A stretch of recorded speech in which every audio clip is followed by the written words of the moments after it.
Voilà, Boboto Bonde Konabino Balandi, émission Le Congo et pour les vrais Congolais, émission Tobetaka. Mingi mingi lisolo kati ya mboka Congo potala kaka Congo tozala mboka mosusu te lokola RDC, c'est-à-dire République démocratique du Congo. Voilà pourquoi nga John Kabamba le vrai Congolais nazana poto développer ba actualité ya kati ya mboka na biso Congo yiki eza makasi déjà.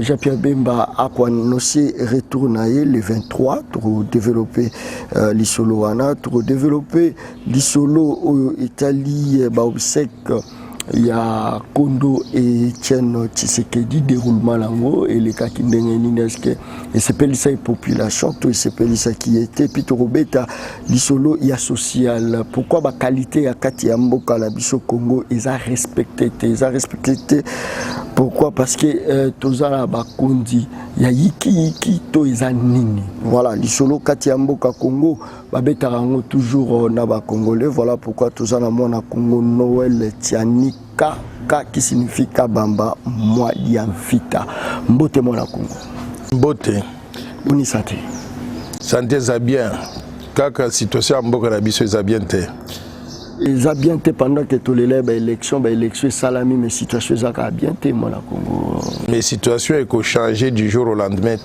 il y a des dégâts qui ont été faits avec la mauvaise gestion depuis 1960 on ne va pas corriger ça simplement dans quelques mois donc il faut être patient mais pour le moment la situation continue à être ce qu'elle a été pendant les 60 dernières années.